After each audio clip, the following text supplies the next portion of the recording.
All right, everyone.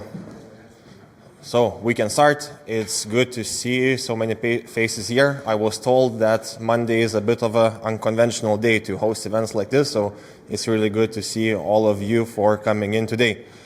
I'm Andrius. I will be your host today.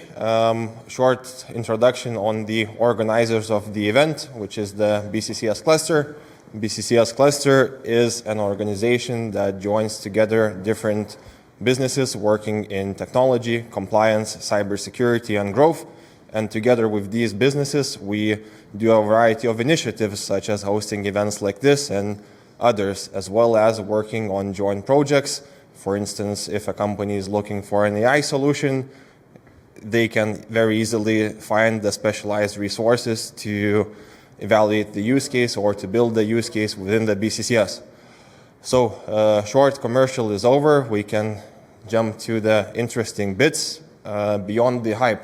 We wanted to host the event for a couple of reasons. The first reason being that in AI, for me, is like in dog years. Whatever you're building can be completely irrelevant after 2 weeks, just because the space is very rapidly evolving.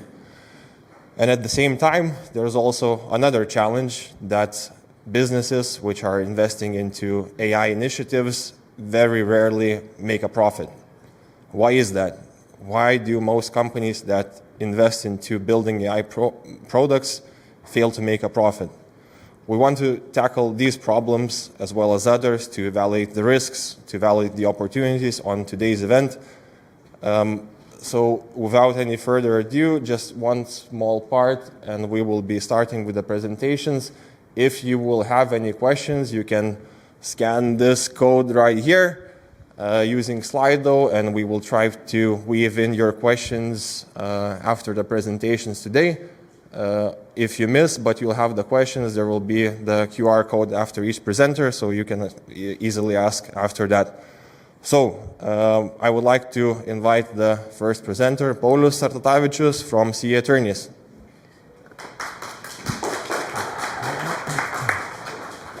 Oh yeah, it works. Great. It's an honor to be opening this event then. First of all, what we're going to be talking about today, right? I think any event is not an event nowadays if there is not a topic about AI, right? Or the whole event is about AI, right? I think this is the trend now. And well, that's, it's not out of nowhere. That's because I will jump into this a bit, just in a bit. But I think that every company nowadays is an AI company. So just a warm-up question for you all. How many of you use AI in business in any focus area? Okay. I thought it would be like everyone. Okay, so we have exceptions here. That's great. Something not typical. Yeah, but basically, as I see the majority, of course, we're all using AI in our business, in our daily lives, you name it.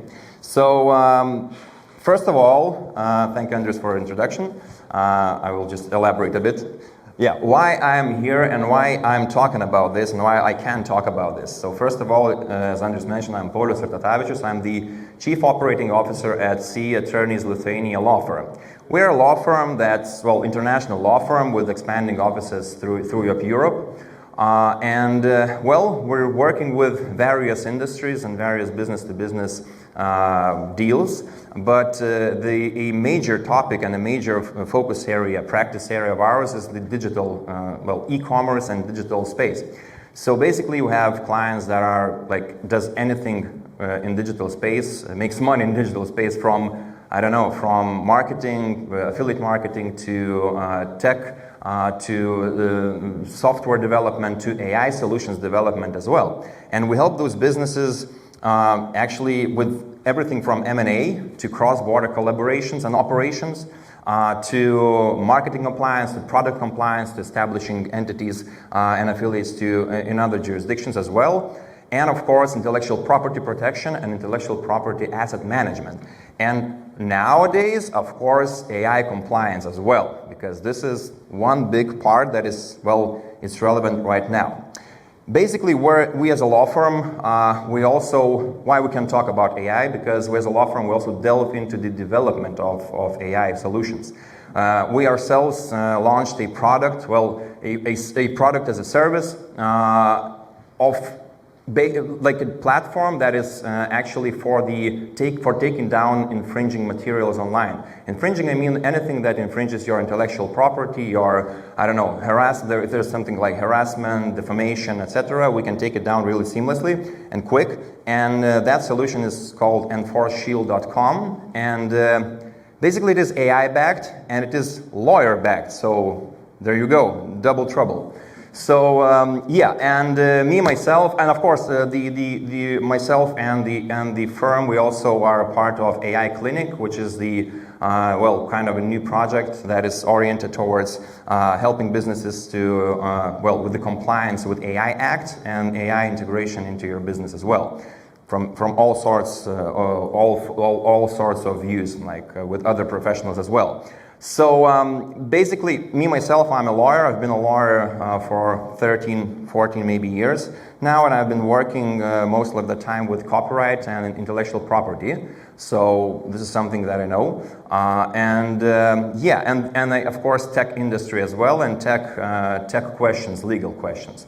So that's why we're talking today about AI and AI integration into your business. So I think, well, everyone that raised hands here, I think you're doing something out of this list for sure, right? Automating marketing, sales, HR, customer support, content creation. You're doing something with AI, something in your business, right? How many of you are? This is just a question. How many of you are using AI solutions and AI tools for recruitment, for hiring? Okay, I see a few hands here. Okay, that's cool. Do you know that this is a high-risk area? Okay, just a question. Like we'll get to this, but yeah, this is a high-risk area. So basically, there's a lot of potential to use AI in business for sure, right? And it's not limited to only these focus groups. There are lots more that can be done with AI, and I'm sure you know that. But one thing that Spider-Man said, well, not Spider-Man, sorry, Peter Parker's Uncle Ben, I think, said that, with great power comes great responsibility. And I think we all forget that a bit because of the hype that AI has, well, developed and has created, right? So we do tend to jump into the innovation and forget that, well, there are other parts that needs to be aligned for us to safely use AI. At the moment, it's all good. Like, there's a lot of presentation, a lot of keynotes about risks, what you have to be aware of, and how you will receive penalties in a near future. And that's all fine, and we do not fear that at the moment, right? It's like with GDPR. When GDPR first came, like Data Protection Act, right? It first came out, it was like, it's gonna take some time to get a hang of it, and there's no fines at first, and we're gonna be fine. And then the fines and penalties came in millions, right? So basically, we have the recurring event. Like we're having some sort of deja vu, because with AI Act we have the same thing with AI and AI regulation, because regulation is here, by the way. It's not like coming, it is here, and some parts of it has been here for quite some time with Digital Services Act and other documentation, European directives and regulations that actually regulates how to proceed in the digital space. So it's not something new, it's already here, and we have to be mindful of some things that in reality we would not end up like Titanic with the iceberg underneath, right? So we tend to often forget about legal and compliance reviews, right?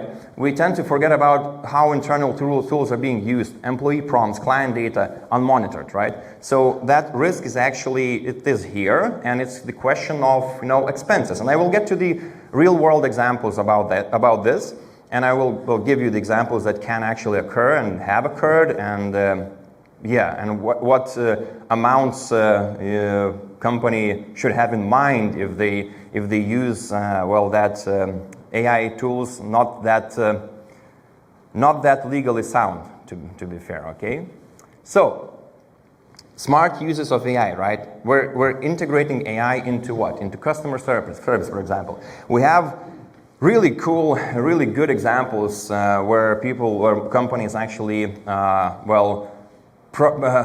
increase their productivity while using AI in customer support, right? They can lay off a bunch of people, they can integrate chatbots and get a lot of cost reduction done, right?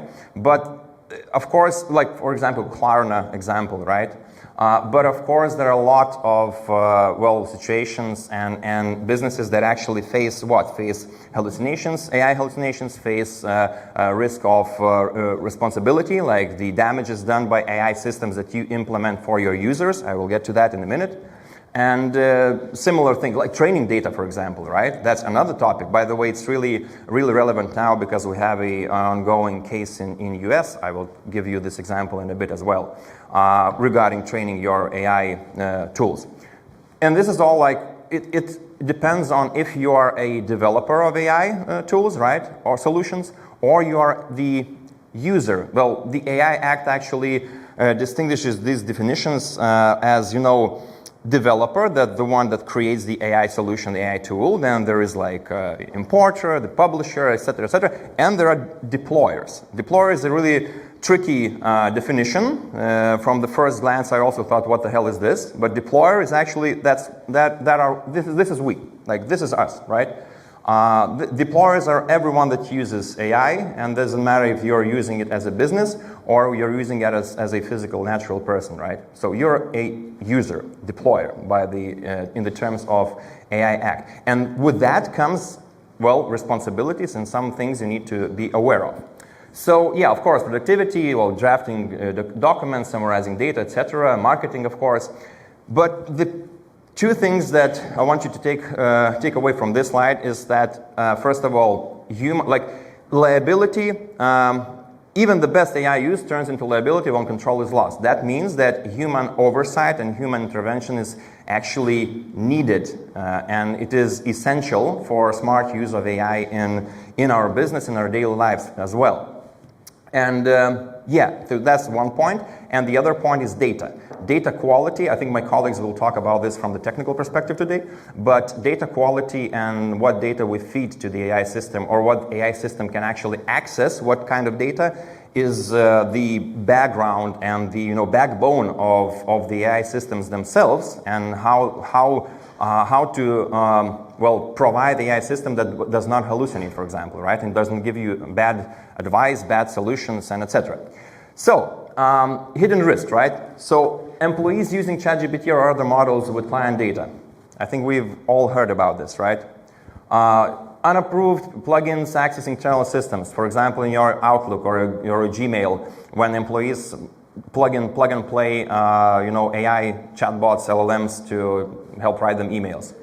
No one thinks about that. Maybe this is a risk because that system can access your actual internal databases, your email, right, where there's a lot of data, personal data, by the way. Then we go back to the GDPR regulation. Copy-paste culture, IP leakage. That's another question. That's the question of the input, what we put into the tool itself, right? If we own that intellectual property, does the business own that intellectual property, and we can actually upload it? And of course, the question about the outcome, what the tool gives us as an outcome and how we can use it. And that's from two perspectives, like who is the owner of that outcome? That's the first question. And the other question, how can we use it? Because usually we do not tend to read the terms and conditions of the AI systems themselves. Who has read here like ChatGPT terms and conditions? Of course, Gemini, Midjourney. No? Okay, so for example, I think in Midjourney's terms and conditions, there's a clause that if you feed the vulnerable information to the tool, although we put our most effective efforts to protect your data, but sorry, internet is not 100% secure.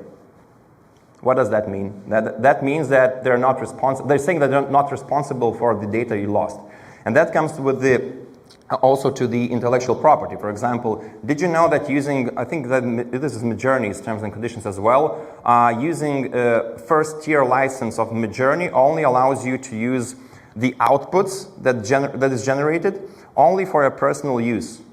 Only personal use. If you are an employee at the company that makes at least $1 million revenue a year, and you use it from your personal account, but for the company, right, you're the employee, then you need to have another tier license. And that's all fine and dandy at the moment, but that means that someday the AI solution developer, the creator, it can actually come back to you and say, look, you've been using our system and outputs of our system for, I don't know, 5 years, for example, right, with the wrong license. Now please pay us the compensation.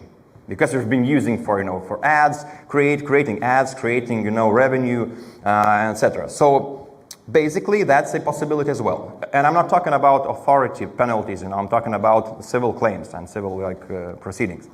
So, yeah. So the legal reality check is this. We have the AI Act, right? The transparency that actually regulates what? Transparency, risk classification, and human oversight.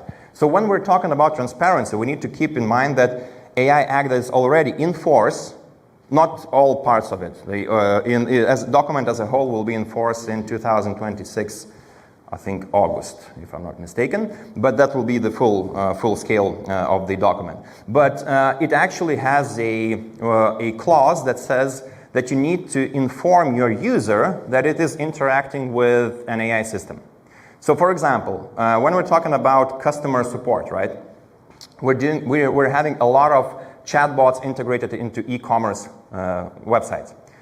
Do you notice that it's not like every time the chat message prompt pops up, it says, "Hi, I'm an LLM or I'm a bot and I can answer your questions." No, generally it's like, "Hi, do you have any questions? Can I answer them?" Right? That's it. So that's not a appropriate disclaimer that you're interacting with the bot. So that means it could be also a violation of transparency that can lead up to millions of penalties, by the way. So other thing, risk classification, that's of course another topic. I cannot go into this deeply because there's not enough time for this. But yeah, basically risk classification, AI Act classifies as the risk levels of the tools that we're using. And it actually is defined by the application area. For example, medicine, right? For example, HR, as I mentioned, it's a high-risk system. Like if you're using any sort of tool for HR purposes, for choosing CVs, for some sort of for the choosing process, it actually would be it needs to meet a higher risk criteria than other systems, for example. And I will get to this in a minute about the actual examples.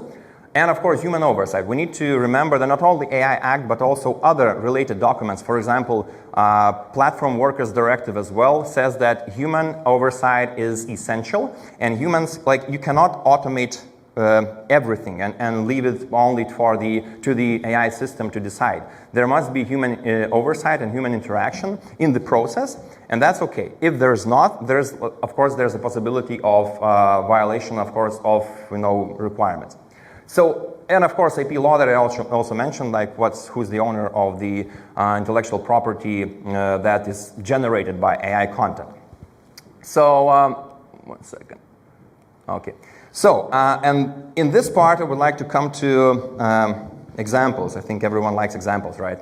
So, first of all, just an example from my practice, like what we're doing with businesses. I see the general trend that businesses at the moment, as I mentioned, they do not take it seriously, and they tend to overlook it, right? And do you have an AI policy? Nope. Why do we need it?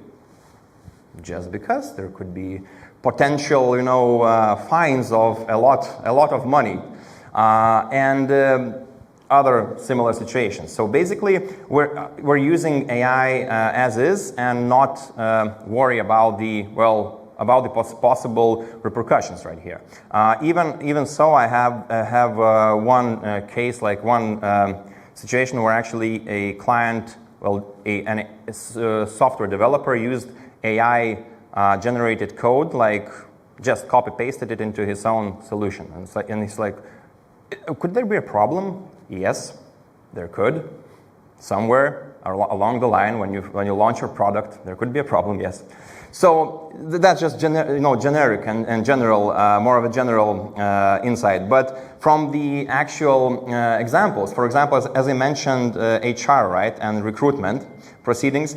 Did you know that Amazon, like it's a while ago, before even the AI Act was drafted, Amazon launched its own solution for recruitment for their own fulfillment centers. Like they received a lot of CVs and they needed some sort of automation process to sort those through and dismiss the ones that are not acceptable to them.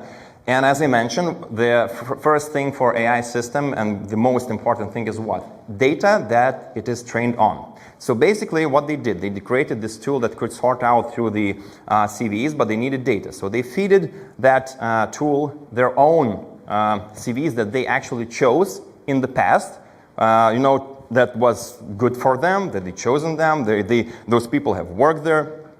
So they feeded that information to the AI system and launched a new cycle of recruitment. And when they got the results, who was actually chosen from those CVs, well, they were shocked because every single one of those chosen CVs from the new cycle was, I think, around 30 years old, white males without university degree. What that means? AI is discriminatory? Nope.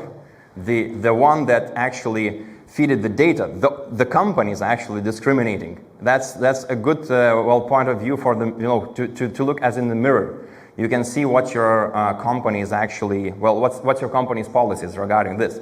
Really similar cases has been actually recently, I think in Canada or in US, I'm not quite sure, but there's like a tutoring platform for choosing tutors for yourself or for your children. And it actually also matches your interests and what you want, and it chooses the tutors, on AI automation level. So, and it turned out that people that were like men over 50 and women over 50, vice versa. Women over 50 and men over 55 or 7 were not chosen or were not even included in the calculation. So what that meant that's the age discrimination, right? So the company was sued with a class action lawsuit and actually went into settlement and paid money to the claimants. So that's another situation. One of my favorite situations regarding customer support and the problem with that was with last year with Air Canada. Air Canada launched its chatbot in their website for people to ask questions, to book tickets, etc., etc. So a person booked a ticket to fly to a funeral of his relative. And Air Canada has this policy that if you're flying to funerals, the ticket will be reimbursed, or maybe it's a complimentary ticket, like they do not charge you. And the person, first of all, asked the chatbot, like, how should I proceed here? Should I buy the ticket, or you will give me a complimentary ticket from the start? And the system said that, you should buy the ticket, and then when you return, you should submit an application for reimbursement. He did that. And Air Canada said, nope, that's not our policy. Our policy is that you need to inform us prior to purchasing tickets, and we'll give you just a complimentary ticket. So, but the person says, your chat bot told me this. And they said, we don't care, it's the policy. So the person went to court, and in the court, Air Canada tried to, trick up their sleeves and said that the chatbot is another legal entity. Really? Well, thank God, not another natural entity, that's another question, but legal entities. So no, that is not correct, and the court actually, of course, approved the claim, and the Air Canada had to pay that person, the price of the tickets plus legal costs, etc. It's not a lot of money, but that's a precedent, So that's another one. Also really cool. And one more with the actual customer support situation. There was with Chevrolet dealership in US. Chevy actually launched a chatbot and forgot to take down its the capability to program it with the prompt injection, and the guy just prompt injected this bot to sell him the Chevrolet Tahoe new from the dealership for $1 and even confirm it, saying that it is a legally binding agreement. So that's also cool. Of course, they did not give this person the car, but still, it's also a possible scenario where the company could be liable. So. My take from this is that you need to understand that liability falls under the company or person that is using AI for its customers. If you are a developer, if, for example, I'm using ChatGPT and I get damages or something, then I can go to the OpenAI and say, hey, come on, your tool cost me $1,000, $10,000, whatever. So that's another story. But basically, if we're using in our business, we need to keep in mind that we're liable. So. What's the framework for smart use, right? Is the policy and governance. So what I mentioned, that we need to define AI use rules internally. That means AI policies, right? And the people that are responsible for those policies being active and applied. And of course, the person that would be involved in the choosing AI solutions process and everything related to this. That means like an AI officer, although it's not legally required, but it's really advisable to have this person in your company that would be one-stop shop for everything AI. So basically, that's the first step for the usage of AI, smart usage of AI. Transparency and oversight. Record what's used, how, and why. And this is really important because generally, most of the times I see from our clients as well that companies tend to not know what their employees are using. So, for example, a company, I had a talk with a legal dep of one of our clients and said, I don't know what they're using. They're using a bunch of different tools, and I'm not sure what. We should do an audit. So that's another point. You should do an audit if you do not know what your employees are using, because using personal accounts, using various tools that you're not aware of could also, it's a high risk of damages as well, with IP leakage, with anything related to this, what I just told about in these examples, right? So basically, transparency and oversight is required, so the company should authorize the use of exact platforms and tools it authorizes, and nothing else. And of course, from the company's account, not the personal accounts. That's also very important. And vendor control and training, so check the tools, train your people. It's actually in the AI Act as well, because AI Act says that, the company must ensure that people that are using AI tools is actually trained. How and what level of training, that's another question. AI Act does not, specify it, but still it is a requirement, and a solid one. So basically, that's the training part, and the vendor control as well, because that's another thing. If you're a deployer, there's a requirement in the AI Act, so you would be aware and would know the documentation of the AI tools you're using. So it's not like, terms and conditions, I'm gonna scroll through this, accept, let's go. No, you need to know the security measures that tool is taking, right? The developer is taking. You need to know how your data is being used, what data is being used, etc. So you need to be aware of the documentation as well. And that's a requirement for the deployers as well. And of course, train your people. That's another thing. And this is actually a recurring trend as well, because I've attended a few conferences and a few events in the past few months. And every one of speakers that was speaking about integrating AI into companies, into businesses, every one of them says the same: train your people. So that's a big one. And I think my time is up.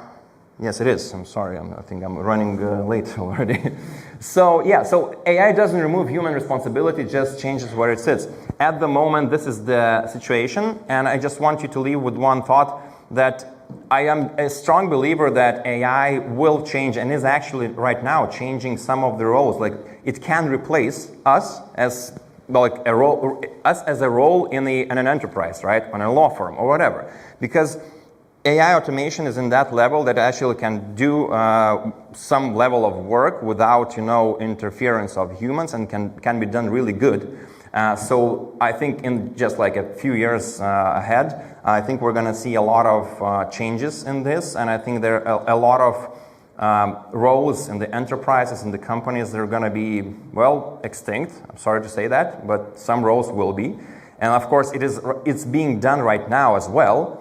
So we need to brace this, and we need to,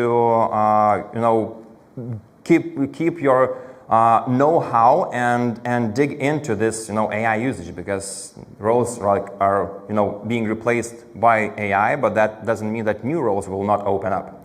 So that's for the employees to know.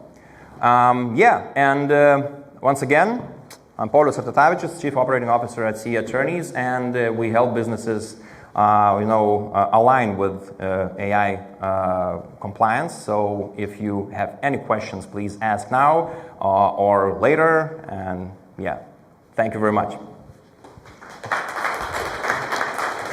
Paulius, actually, if you could stick around. By the way, guys, scan if you have any questions for Paulius. We have a question from the audience. Sure. Great examples of USA and Canada regarding AI and GDPR. How it works in Europe, as law is different as well. Yeah, and of course, different laws, but the whole principle is being set by these cases and these examples. For example, in Europe, we do have already a court case that's actually, I'm not sure what is the current situation of it, but like last year with the courts, the claim was filed regarding copyright, right? Was filed by German Copyright Collecting Management Society. The society that actually, collects money and authors, right?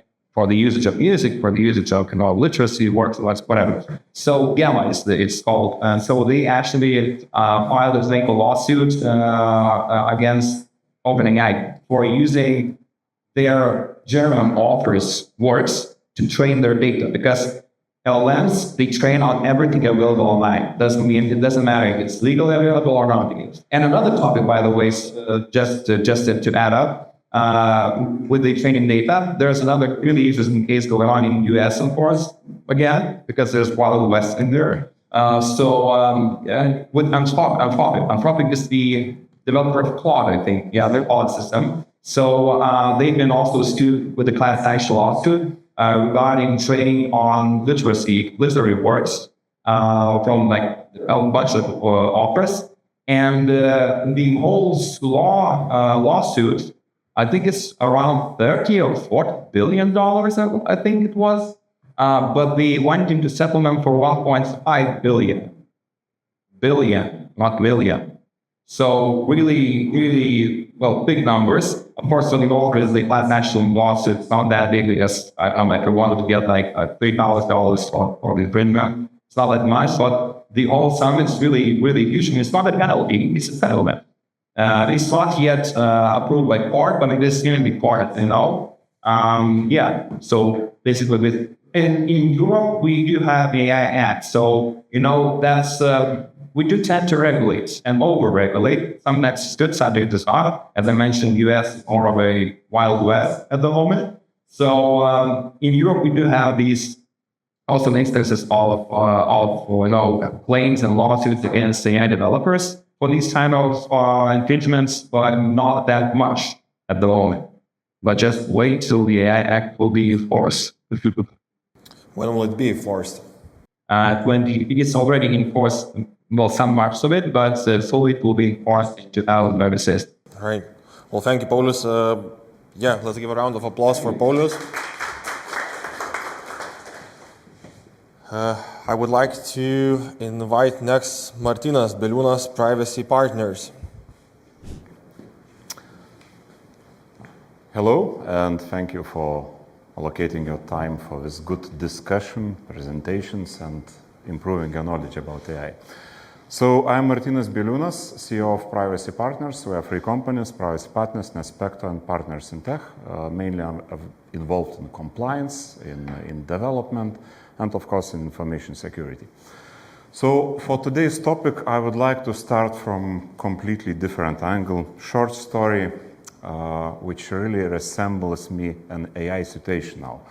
So somewhere in the 18th century, there was a French thinker, Gustave Flaubert, and he's author of a phrase, "The good God is in details."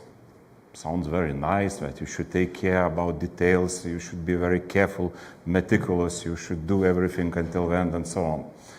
Time flies by, and somewhere in 1945, 1960s, no one knows from where appears a phrase, "The devil is in details."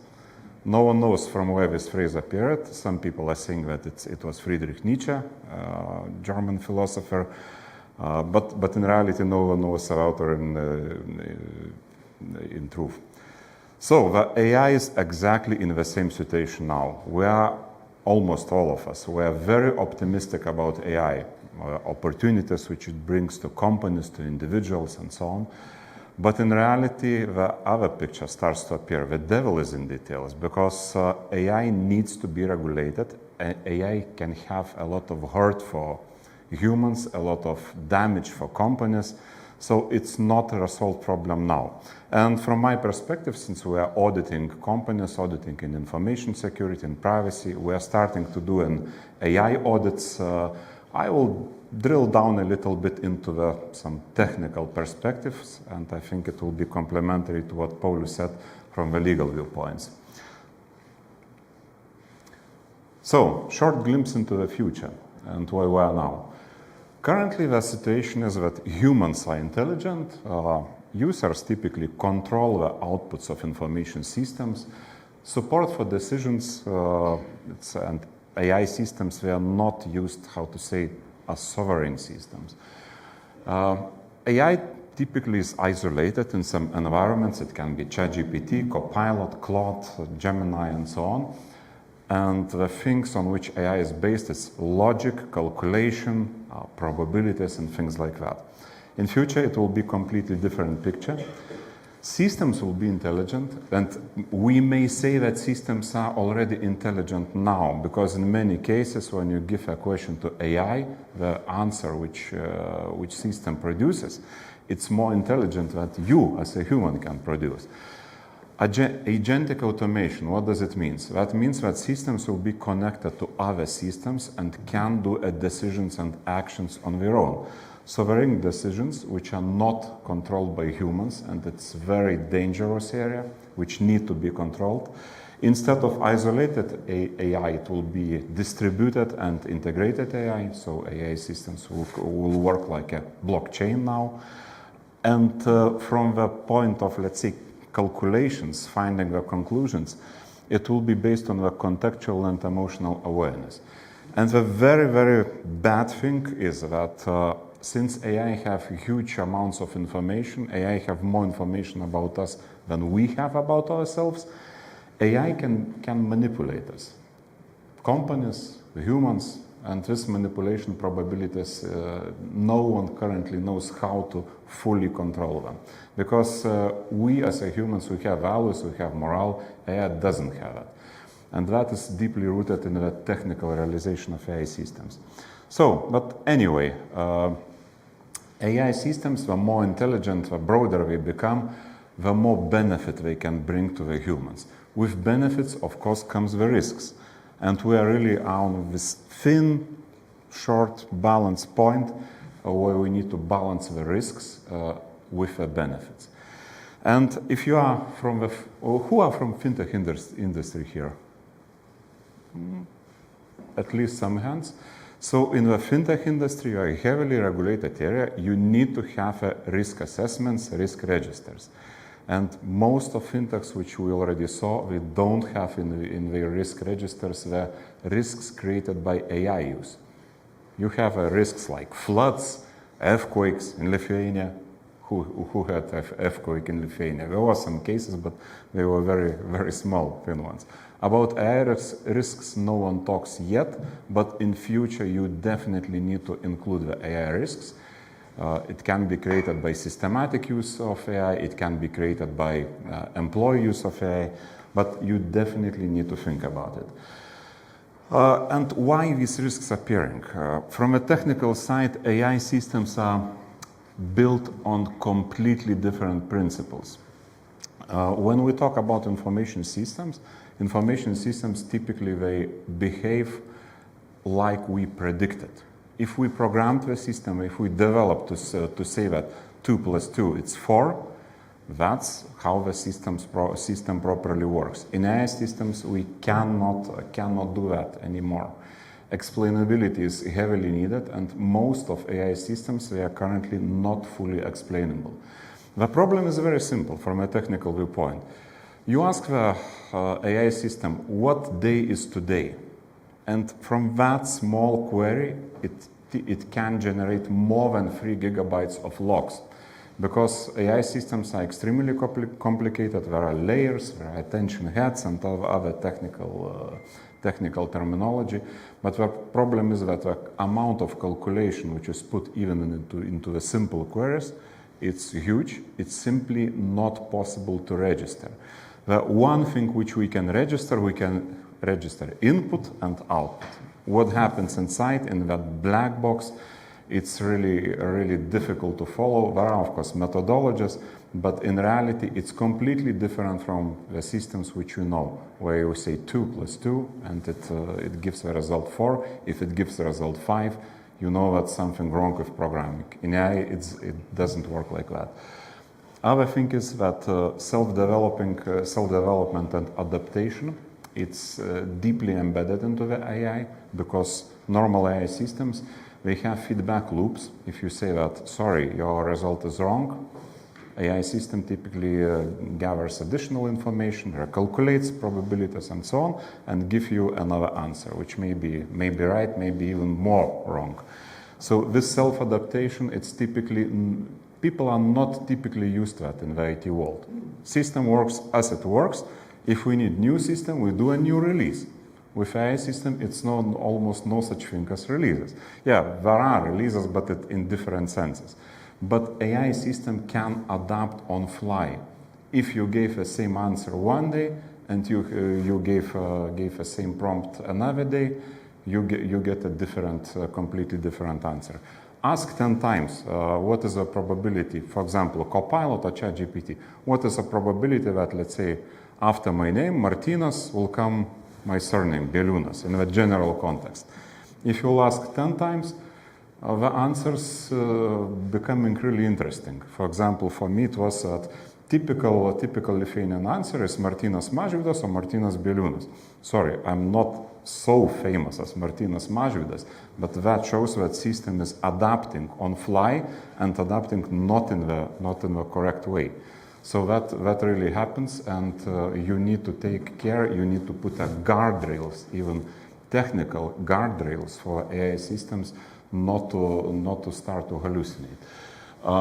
New security threats, which again is not typical for usual AI systems, is that there are new attack vectors for AI. It's the data vectors, model vectors, algorithmic vectors, and another threat which is not mentioned here, it's integration vectors. For example, if you integrate AI system with other systems and yet you let do something AI system on their own, it's another threat which can completely change your system behavior, your business behavior. Other thing which already Paulius touched very clearly, regulatory issues, ethics. We typically don't talk about ethics when we talk about, for example, core banking system. It's not ethic, it's development. The system should follow the law. The law says which information should be kept in the system and so on. Or, for example, AML process, anti-money laundering. For the high-risk transactions, you need more information. For the low-risk transactions, you need less information. That's pretty simple. Here it's completely different story. The biases which come after the data analysis, the answers which can lead into the wrong actions by human. For example, AI system doesn't provide a credit for a person who really needs that credit. Person kills himself or herself. Who is responsible? AI system, developer of AI system, or this bank who deployed AI system without guardrails? Questions are not answered, and there will be more and more of these questions.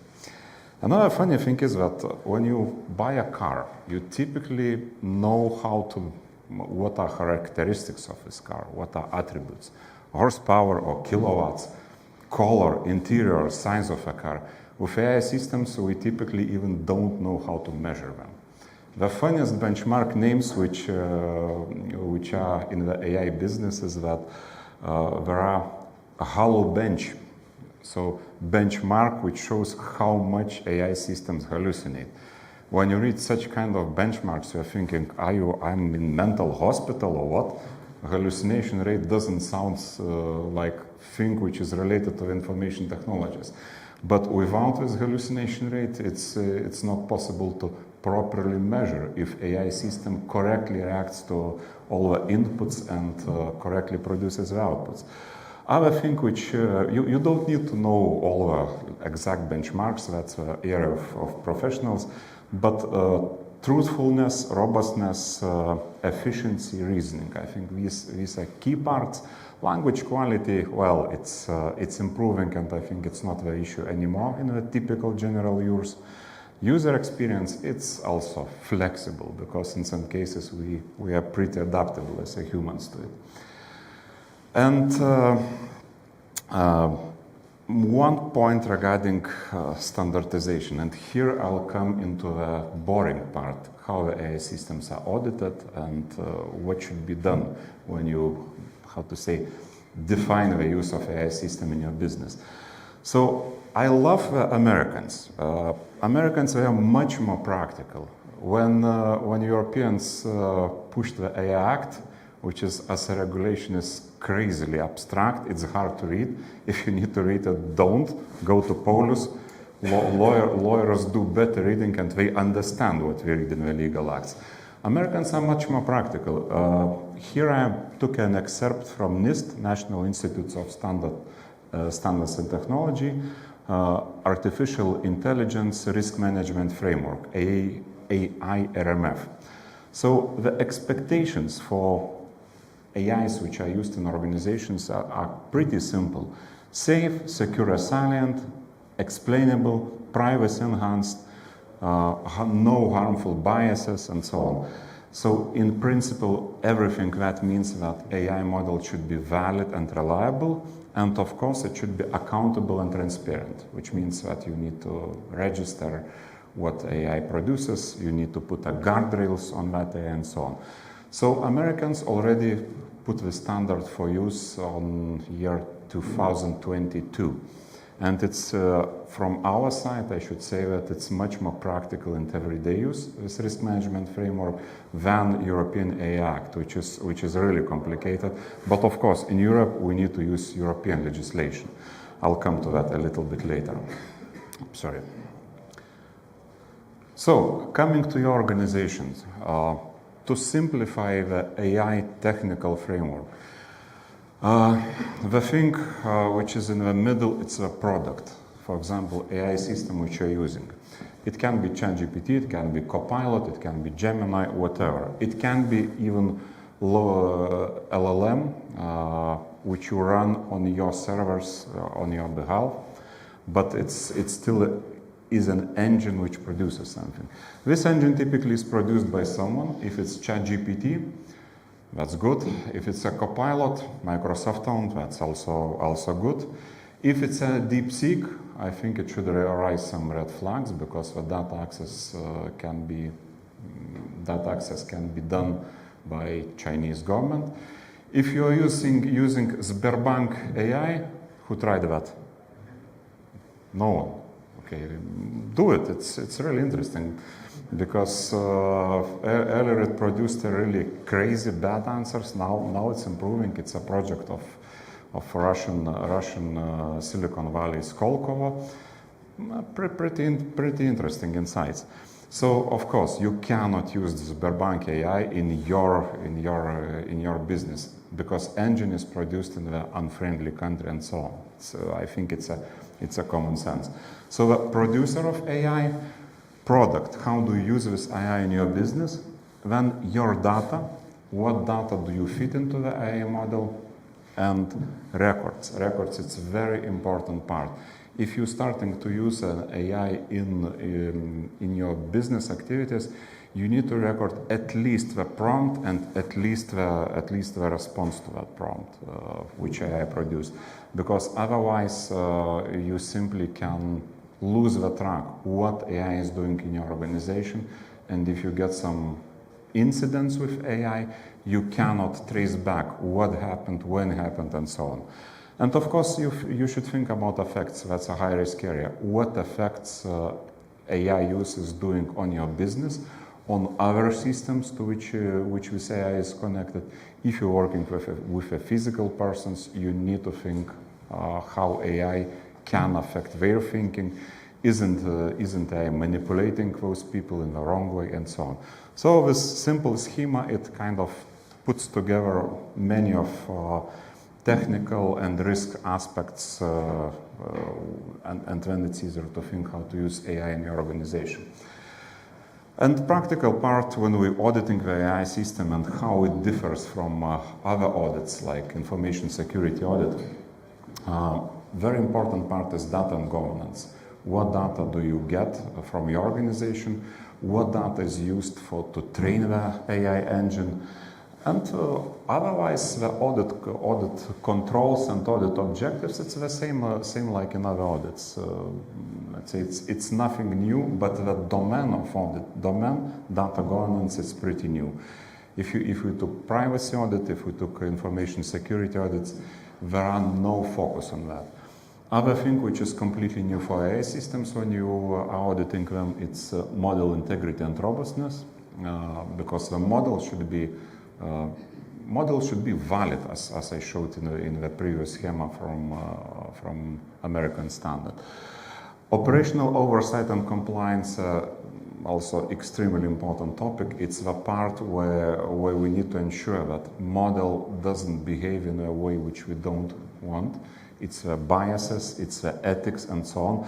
But together with that, you need to have all the classical security controls in place, like incident management procedure, like, for example, third parties management. As I said, you cannot use the AI models which are produced somewhere. You need to know their origin. You need to know on which data it's trained. You need to be sure that a producer of that AI model have a good reputation. So that's very basic things. Some more technical documents which may be useful in the process of AI systems auditing. I do not suggest to go through all of that thing because it's a bit too technical, a bit too big. But EU AI Act, it's a big document. It mostly applies to the big general providers. If you are a small user of AI, this act applicability is a bit limited. Regarding standards, currently, if we look to the ISO standards, there are more than 30 standards coming out into the market. I don't know any company who plan to implement all of them and read all through them, because it's expensive, it's time consuming, and it's really complicated. But two standards which may be worth to mention, it's ISO 42001. It's a general standard how to manage AI systems, pretty reasonable one. Another draft standard which is coming in the cybersecurity area, it's the standard 27090. It's in draft version, but it should come pretty soon out. Definitely you should know ISO 27001. It's a pretty known information security standard, and overall this 27,000 standard series, is very important one, very respected one. So people in the AI community and generally in the business, they do expect coming out of a standard because it outlines specific information security threats which can be attributed to use of artificial intelligence. But again, your main concern, it's innovation, it's your core business. I would suggest with all the regulatory, all the technical information security aspects, call the professionals because it's currently it's a not so simple field. There are many caveats, there are many situations which are not so simply resolved. But the good trend is that we see that more and more companies are starting to develop AI and to implement AI in a responsible way. The same thing we saw with GDPR, that companies who from the beginning said that, no, we are a data-hungry startup, don't stifle our innovation, we don't care about legal part, we'll take care later. I don't see this in these companies in the market now. Typically they are gone because you need to be responsible from the very beginning. And that would be my call to action for all of you. Implementation of AI should be responsible, should be secure, and of course, don't forget the innovation part. It's on your side. How do you use AI in your business? Use it in many areas, but don't forget regulation and security. So that's it from my side. If there are any questions, we'll be happy to answer by mail or by voice. Thank you. Thank you, Martynas. Quick question while we wait maybe for some folks to ask you a question. It's very interesting to see how people use AI from their areas of expertise. So I would like to ask you, you guys are working in information security, GDPR compliance, or ICT compliance in general. What sort of use cases are you developing or using internally? Well, our own internal use of AI, we do use AI for document analysis. We have used AI for video translations. I was simply amazed how well AI translate for example, the training from English language to Lithuanian language or vice versa to Latvian language. You can provide training in any language you need with a perfect lip syncing and so on. So I would say that was a huge success. No hallucinations, perfect performance of AI. Other areas which we are planning currently to use AI to implement some tools for vulnerability scans, but again in a responsible way. We don't let AI to break customer systems. It should be really carefully controlled, the same as normal human penetration tests. So currently it's in experiment phase. That's it, I think, the key areas where we use now. Thank you.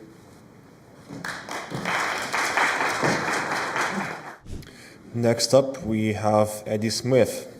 Okay, can you guys hear me? Yeah, here we go. Hi, my name is Eddie Smith, and I am from America. I was telling people for a long time that I was from Canada because it kept me out of some awkward conversations about politics and things, but I made the mistake of telling that to a Canadian, and she told me not to ever do that again, so I don't do this anymore.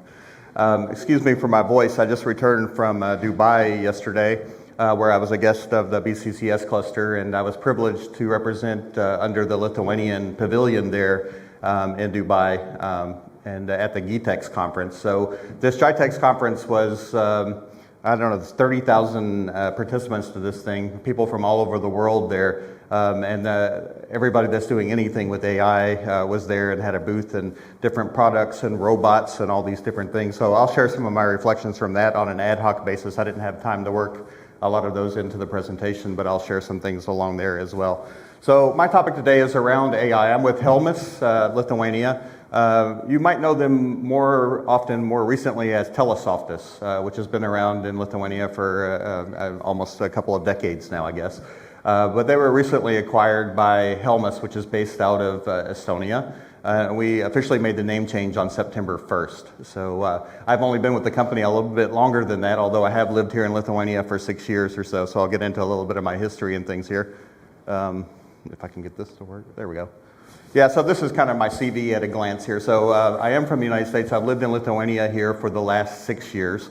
And prior to that, I worked at Dow Chemical Company and some other things. I put my references on here that directly impacted my thoughts and opinions and experience with artificial intelligence or its predecessor, machine learning, and some other things along the way there. So I've got some different kind of experiences in a lot of different sectors and some different use cases. And some of the stories that I'll share, this is one of the bad things about going last in the presentation.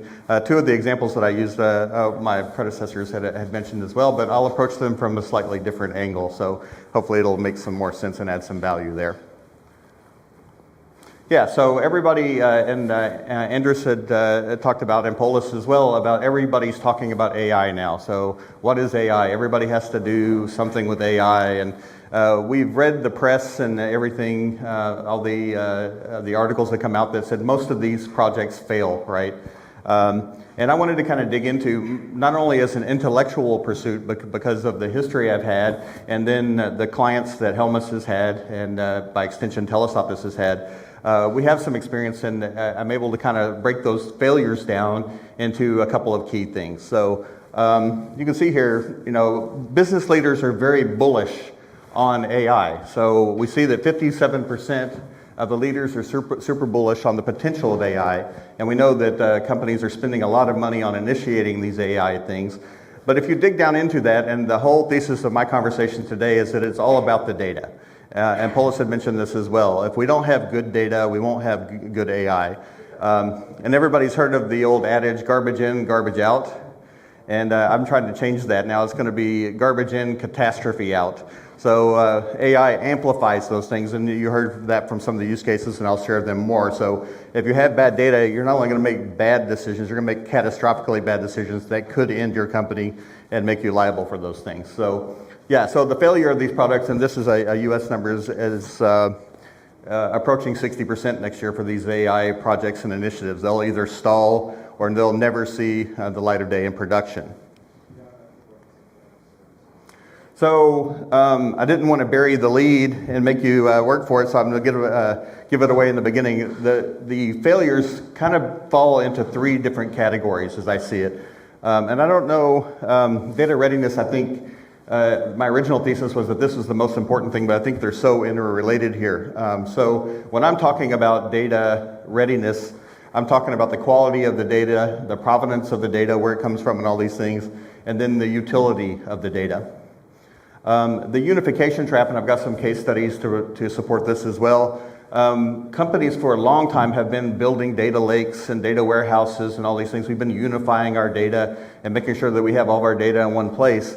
But centralized data does not mean that data is harmonized, that you can use it. It's not fit for the purpose of AI and different things. So I'll give you some examples about that. And then, so one of the common examples is that, and I'll give this as an example of a refinery that I talked to recently. They had a lot of good data. They were a young company, very innovative, but they had different definitions across their company. So we'll dig into that. So what does a customer mean?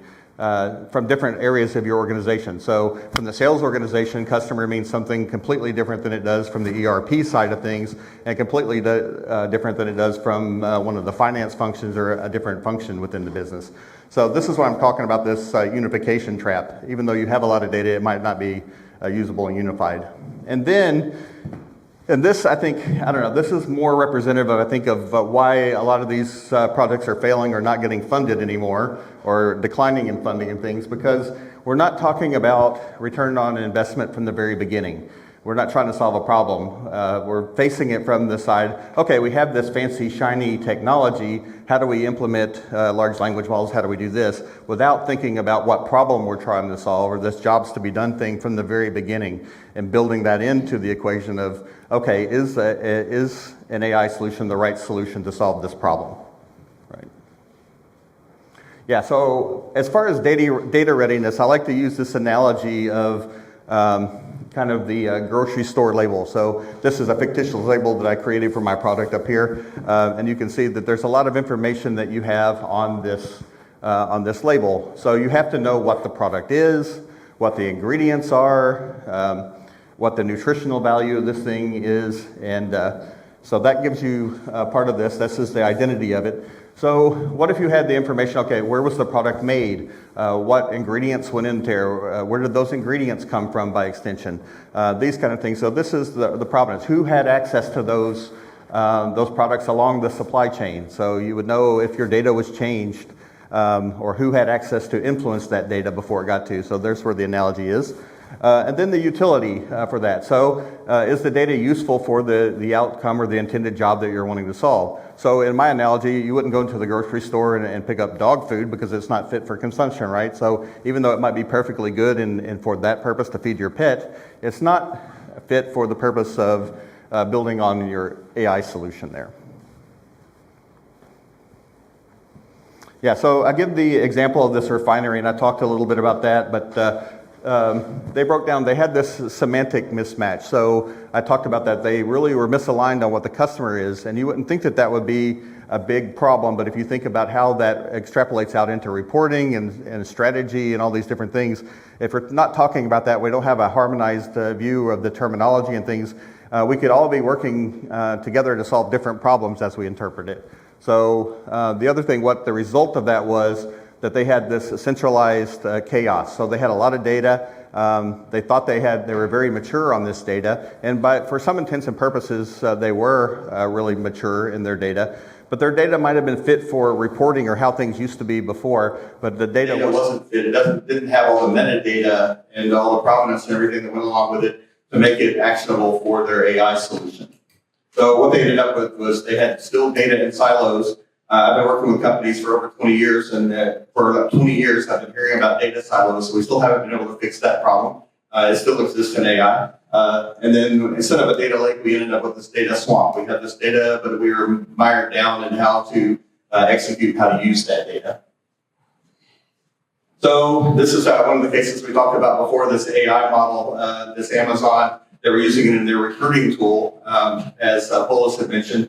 The only thing I think I would add to that, I won't belabor this point, was not only did it actively promote or recommend male candidates, but it actively, what they reported was that it actively discounted females. So it went through and looked for keywords like women's lacrosse or women's sports or different things, or women's colleges and things. So the data inherently was bad from the very beginning. So AI didn't fix that problem. Like I said before, it magnified it. So this problem, the data was there, and unbeknownst to Amazon, they had this problem going on with their data, that it was biased. The data was biased based on the history, and then the AI just amplified that. So they had non-structured data, and then there were macro factors that influenced that too, like diversity and inclusion and different things like that were going on in the hiring universe or the hiring ecosystem that weren't captured in their AI. And then, of course, the Air Canada case and the precedent here, that like Paulius said, the chatbot invented this bereavement policy, and then once the chatbot had done this, the ticket was purchased, and I think the outcome of that case was only 895 Canadian dollars. But the important thing, as Paulius said, the precedent was set as, hey, companies are responsible for what their AI said. You can't just wash your hands of it and say, hey, the AI did this, I didn't have anything to do with it. It's your AI, and you're responsible for that. So that's kind of the lesson to be learned from this one. And this is another one. It's a company from the United States called Zillow, and it's been around for several years, but they had a tool called the Z-estimate or Zestimate, and it would give you property valuation of what your property was. And I remember when this came out, I was living in the United States then when they were doing this, and I really liked it because it overvalued my property. It told me that my property was worth a lot more than it was. And but they asked for feedback. So they said, how accurate is this estimate? And I'm like, well, if I want to sell this, I want this to be accurate, right? So I just remember, I didn't know anything about this, but I was like, I'm not going to report that it's overestimated. I want it to be this price, right? So they were relying on some human intervention there to make the data better, which didn't happen. And then a little thing called the pandemic came along. Fast forward, they were using this tool to purchase automatically to make a buy decision on property. So people could sell their property online through their application to them, and then they would sell. They're essentially a broker in this, and they were basing their buy decisions based on this dated data.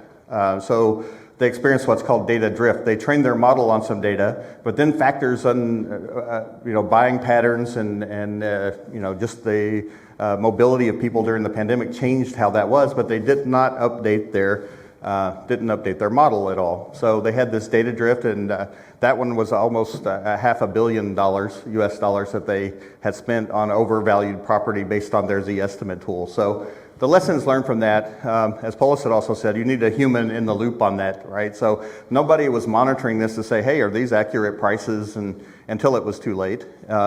And then, also they depended on the tool. So we call it fire and forget, or, so you fire this tool off and you just trust the tool blindly because you've spent all this money. Maybe you trained it great. His training was good in the beginning, but then you had this model drift and it doesn't accurately reflect the market that's out there now. So, that's a lesson to be learned from that. So, the root cause was that there was that data had changed and there was some model drift.